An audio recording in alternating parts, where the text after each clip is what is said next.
Hello दोस्तों, आज हम पढ़ेंगे कि लोकसभा क्या होता है और लोकसभा की शक्तियाँ। मतलब लोकसभा को हम पूरा देखेंगे आज कि लोकसभा में कितनी सीटें हैं और लोकसभा अध्यक्ष की शक्तियाँ सब ये पढ़ेंगे। चलिए हम वीडियो को स्टार्ट करते हैं और देखते हैं लोकसभा के बारे में। जैसे यहाँ दिया हुआ है कि भाई लोकसभा भारत का निचला सदन है। भारत जो संसद है, भारत की एक संसद है जिसमें लोकसभा एक निचला सदन है। इसमें 2 सदन हैं, एक लोकसभा है और एक राज्यसभा है। इसमें से लोकसभा निचला सदन हो गया और राज्यसभा उच्च सदन हो गया। इसमें लिखा हुआ लोकसभा भारत की संसद का निचला सदन है, मतलब लोअर हाउस। और जिसे जनता का सदन भी कहा जाता है, किसको? लोकसभा को।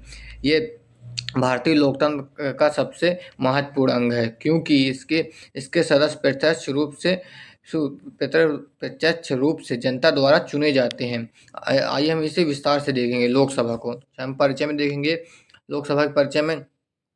लोकसभा भारतीय संसद के दो दो सदनों में से एक है। हमने पढ़ा था 2 सदन है, एक लोकसभा एक राज्यसभा। तो एक लोकसभा हो गया, दूसरा कौन सा है? राज्यसभा, जिसे अपर हाउस कहते हैं, और इसके लोअर हाउस। यह देश की विधायिका का प्रमुख अंग है और सरकार की नीतियों व कानून पास करने की शक्ति रखता है। इस प्रकार हमने लोकसभा का परिचय देख लिया। अब हम आगे देखेंगे।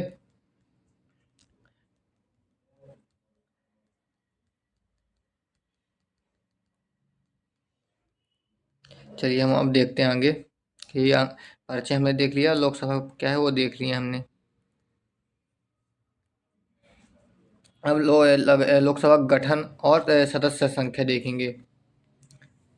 लोकसभा का संविधान के अनुसार लोकसभा में अधिकतम 552 सदस्य हो सकते हैं। जो हमें भारतीय संविधान कहता है उसमें अधिकतम कितनी सीट कर सकते हैं? संख्या 552 सदस्य हो सकते हैं। लेकिन वर्तमान में लोकसभा में 545 सदस्य होते हैं और इसमें से 543 सदस्यों का आम चुनाव के माध्यम से चुने जाते हैं। जो 543 चुने जाते हैं। 545 में से 2 सदस्य राष्ट्रपति द्वारा एंग्लो इंडियन समुदाय से मनोनीत किए जाते थे। मतलब ये पहले किए जाते 2 सदस्य, लेकिन अब 104वें संविधान संशोधन 2019 के बाद ये प्रावधान हटा दिया गया है। जो एंग्लो इंडियन थे उनका अब हटा दिया गया, जो राष्ट्रपति द्वारा मनोनीत किए जाते थे। अब ये एंग्लो इंडियन होते कौन थे? जैसे ये भारत में पहले अंग्रेजों का शासन था। तो जैसे ये भारत हो गया, ये इंग्लैंड हो गया। तो यहाँ इसके इंग्लैंड से कुछ जो अधिकारी आते थे, तो वो भारतीय महिलाओं के साथ शादी कर लेते थे, जो विवाह कर लेते थे और यहीं सेटल हो जाते थे। तो जो इंग्लैंड के अधिकारी लोग थे और यहाँ भारतीय जो महिलाएं थी उनकी शादी कर लेते थे। उससे जन्मी संतान को हम एंग्लो इंडियन कहते थे। मतलब इनके पिता इंग्लैंड के हों और माता कहाँ के हों? भारत की, तो उसे एंग्लो इंडियन। उससे जन्मी संतान को क्या कहेंगे? एंग्लो इंडियन कहेंगे। इस प्रकार हमने एंग्लो इंडियन देख लिया कि एंग्लो इंडियन होते क्या हैं। लेकिन अब इसको अब समाप्त कर दिया गया है 2019 में। अब 104वें संविधान संशोधन में अब इसकी चुनाव प्रक्रिया देखेंगे। लोकसभा चुनाव प्रत्यक्ष प्रणाली के तहत होता है। प्रत्यक्ष चुनाव प्रणाली के तहत होते हैं, जिसे प्रथम गत पोस्ट कहा जाता है। ये चुनाव हर साल 5 साल में होते हैं। जो चुनाव होते हैं 5 साल में होते हैं, लेकिन यदि आवश्यकता हो तो राष्ट्रपति इसे पहले भी भंग कर सकते हैं। मतलब जो हमारी भारतीय संसद है उसको भंग करने का अधिकार किसके पास है? राष्ट्रपति के पास। और हमारे वर्तमान में राष्ट्रपति कौन से हैं? द्रौपदी मुर्मू जी हैं, जो भारत के राष्ट्रपति हैं। और लोकसभा की हम शक्तियाँ के बारे में देखेंगे। लोकसभा की शक्तियाँ, तो पहला विधायी शक्तियाँ। संसद के दोनों सदनों में कानून बनाने की प्रक्रिया होती है। संसद में जो दोनों सदन होते हैं, लोकसभा और राज्यसभा, उसमें कानून बनाने की प्रक्रिया होती है। लेकिन लोकसभा में इसमें विशेष महत्व होता है। कोई भी विधेयक है, मतलब जो बिल होता है, लोकसभा में पेश किया जाता है और बहुमत पारित होने के बाद राज्यसभा और राष्ट्रपति की स्वीकृति के बाद बन जाता है। जो बिल होता है वो कानून बन जाता है। राष्ट्रपति की स्वीकृति के बाद। और दूसरा का है वित्तीय शक्तियाँ, जैसे वित्त विधेयक सबसे पहले लोकसभा में ही पेश होता है। जो वित्त विधेयक होता है, हमारे जो वित्तीय विधेयक, वो केवल लोकसभा में ही पेश हो सकता है। इसमें लिखा हुआ पहले लोकसभा में ही पेश होगा वो लोग, और राज्यसभा इसे अस्वीकार नहीं कर सकती। जो ये वित्त विधेयक है, राज्यसभा इसे अस्वीकार नहीं कर सकती, केवल सुझाव दे सकती है। लेकिन लेकिन लोकसभा को उन्हें मानना अनिवार्य नहीं है। मतलब जो सुझाव भी दे राज्यसभा चाहे, तो लोकसभा उसको मानने के लिए बाध्य नहीं है, वो नहीं भी मान सकते हैं। इस प्रकार हम लोकसभा को कुछ ज़्यादा शक्तियाँ प्राप्त हैं जो वित्तीय क्षेत्र में हैं। और तीसरा, कार्यकारी नियंत्रण। सरकार और मंत्रिपरिषद लोकसभा के प्रति उत्तरदायी होती हैं। यदि लोकसभा में सरकार के खिलाफ अविश्वास प्रस्ताव पास हो जाता है, तो सरकार को इस्तीफा देना पड़ता है। अगर अविश्वास प्रस्ताव, तो सरकार गिर जाती है। अविश्वास तो प्रस्ताव का जो पारित हो गया है, तो और अविश्वास प्रस्ताव कौन लाता है? विपक्ष में जो सरकार बैठी होती हैं, वो लाती हैं। सरकार के खिलाफ जो पक्ष में सरकार होती है, उसके पास अविश्वास प्रस्ताव लाते हैं। और अब अन्य शक्तियों में देखेंगे, राष्ट्रपति के चुनाव में भागीदारी, संविधान संशोधन प्रक्रिया में भूमिका। मतलब जो लोकसभा में है, राष्ट्रपति के चुनाव में भागीदारी लेते हैं और संविधान संशोधन प्रक्रिया में भी भाग लेते हैं। युद्ध और राष्ट्रीय आपातकाल की स्थिति में निर्णय लेने में योगदान भी देते हैं। इसमें आम अन्य शक्तियाँ भी देख लिए। अब लोकसभा अध्यक्ष के बारे में देख लेते हैं। ये लोकसभा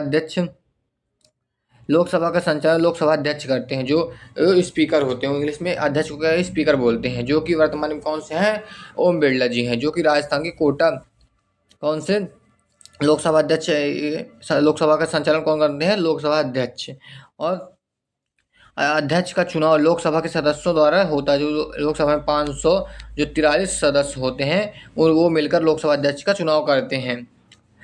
अध्यक्ष सदन की कार्यवाही को सुचारू रूप से चलाने और अनुशासन बनाए रखने की जिम्मेदारी भी निभाते हैं। मतलब जो अनुशासन होना चाहिए संसद में, वो किसका वो होता है? लोकसभा अध्यक्ष का कार्य। हमने देख लिया लोकसभा अध्यक्ष के बारे में, देख लिया हमने। अब लोकसभा का कार्यकाल देख लेते हैं। सामान्य परिस्थितियों में लोकसभा का कार्यकाल कितने वर्षों का होता है? 5 वर्षों का होता है। और आपातकाल की स्थिति में इसे 1 वर्ष तक बढ़ाया जा सकता है, लेकिन आपातकाल समाप्त होने के 6 महीने के भीतर चुनाव कराना आवश्यक होता है। मतलब अगर जो लोकसभा का कार्यकाल पूरा हो गया है और हमने 1 साल को अगर किसी कारणवश आपातकाल लग जाता है, तो आपातकाल हटने के बाद 6 महीने के अंदर भी लिखा हुआ भीतर चुनाव करना आवश्यक होता है। इस पर हमने लोकसभा का कार्यकाल भी देख लिया।